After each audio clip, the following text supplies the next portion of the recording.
Salut tout le monde. Bonjour, je conduis. C'est la première vidéo de l'instant culturel. On sort de la séance de A Cure for Life. Ce qui est très drôle, c'est qu'à la base c'est A Cure for Wellness. Ouais, franchement, je sais pas pourquoi ils ont changé le titre. En fait, j'attendais rien de ce film. La bande-annonce m'avait pas plus que ça. En fait, j'y allais pas forcément avec joie. C'est pas un film que j'attendais particulièrement, mais j'étais agréablement surprise par l'acteur principal. Le film est long, il dure 2h30. À la moitié du film, j'avais déjà compris la fin. Je savais à peu près déjà où il voulait en venir, je sais pas toi. En fait, j'étais pas sûr à 100% tu vois des choses. À beaucoup de moments, je me suis dit ah tiens, ça doit être ça. Moi, ça m'a fait penser en fait à la comtesse de Bathory avec son histoire où elle se baigne dans du sang de jeune fille vierge pour rester jeune à tout jamais.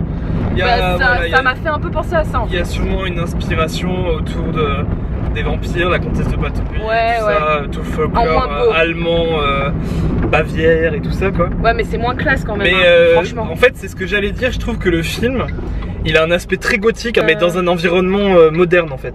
Ça reprend vraiment les codes des films gothiques qu'on connaît bien. En fait, le problème c'est que ça, en plus de reprendre les codes, ça retombe carrément dans les clichés. Il y a plein de moments où je me suis dit, ok, des clichés. Et il y a un moment qui m'a fait penser à Mes règles quoi. Je me suis dit putain, je l'attends. En fait, je l'attendais, je le savais parce qu'il y a des allusions avec le rouge à lèvres, placement de produit MAC.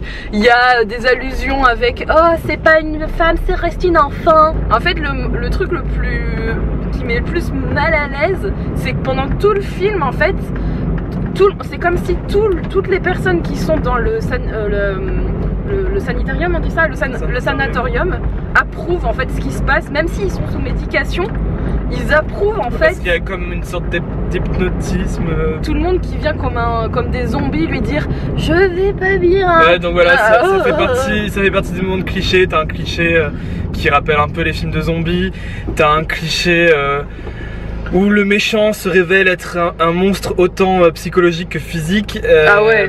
Voilà, c'est vraiment des clichés des films gothiques. Pour toutes ces raisons, et aussi le fait que voilà, c'est un film qui veut te surprendre, mais si t'es habitué de ce genre-là, tu vas pas être tant surpris que ça. Ça va pas être un film qui va vraiment te marquer. Par contre, ça reste un film sympa à regarder, voilà, et assez divertissant. Au niveau esthétique, c'est un très très bon film. Ouais, il a vraiment j'ai beaucoup aimé le jeu des lumières, les jeux du noir et blanc, Enfin, il y a vraiment je trouve que c'est le point fort du film, personnellement. L'esthétisme et le jeu des scènes avec les personnages, les couleurs, les lumières. Visuellement, c'est joli. Il y a un vrai travail sur les plans. Même à un moment, ça fait douter le spectateur. On se dit, mais en fait, il est vraiment fou. Passer cette barrière-là où après, finalement, il n'y a plus de doute. Pour moi, le film il était terminé. Ça a mis trop de temps pour que la fin arrive. Je trouvais ça un peu longué. Ce qui est bien au-delà du visuel, ça n'a pas été fait juste pour que ce soit beau. C'est vraiment pour installer toute l'ambiance du film. Déjà, enfin voilà, comme on retombe à fond dans les films gothiques et tout, enfin t'as tout l'aspect du château qui, ce qui est original et ce qui dénote un peu de l'aspect gothique, c'est qu'au départ, ça joue vraiment sur l'aspect utopique. C'est un monde un peu onirique et tout, c'est très bizarre, tout le monde est habillé en blanc.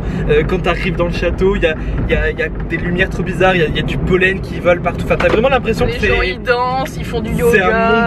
C'est un monde de rêve quoi. Et à côté de ça, t'as l'image vraiment des films gothiques où t'as le château qui devient un peu plus lugubre et glauque. Et voilà, là on retourne dans le cliché. Mais niveau visuellement, c'est très bien fait. Et même au niveau des sons, en fait, la musique j'ai trouvé assez sympa, même si c'est pas non plus. Cette petite musique un peu relou quoi. Par exemple, le personnage il est en béquille tout au long du film, et c'est des vieilles béquilles en bois, et du coup t'as un grincement, des béquilles qui grincent, et du coup pendant une grosse partie du film tu vas entendre ouais, tu sais. D'ailleurs, tu te dis comment il peut être discret, franchement. Ça joue vraiment sur l'ambiance. Enfin, je trouve que l'ambiance est vraiment très travaillée. Et je pense qu'en conclusion, ce qu'on peut dire, c'est que même si l'histoire est pas transcendante, ça reste un bon film d'ambiance en fait. Je pense honnêtement qu'ils veulent faire une suite. Parce que vu la fin, il dit comme tous les personnages dans le film, je vais beaucoup mieux quoi. Et à la fin, on le voit sur son vélo en train de sourire avec ses fausses dents. De Joker. Ouais. Le même sourire qu'il faisait juste après sa fameuse cure finale où tu sais qu'en fait il est plus lui-même. Depuis plusieurs semaines on a la carte ciné illimitée, mais honnêtement si on n'avait pas eu cette carte là, moi j'aurais pas forcément voulu aller le voir au cinéma parce que c'est pas le film qui m'a tiré particulièrement. Et la fin est franchement attendue, même si c'est un beau film et que c'est un bon thriller. Si vous aimez ce genre de choses et que vous avez envie de vous faire un peu peur et que vous aimez les trucs un peu dégueulasses, regardez-le. Oui, parce qu'il y a quand même des moments assez chauds visuellement. Il y a des moments, ça m'a un peu retourné l'estomac quand même. Ouais, franchement, c'était dégueulasse. On est rentré à la maison, cet instant cul est terminé. Donc on vous dit à la prochaine vidéo, ciao. À la prochaine, bye bye.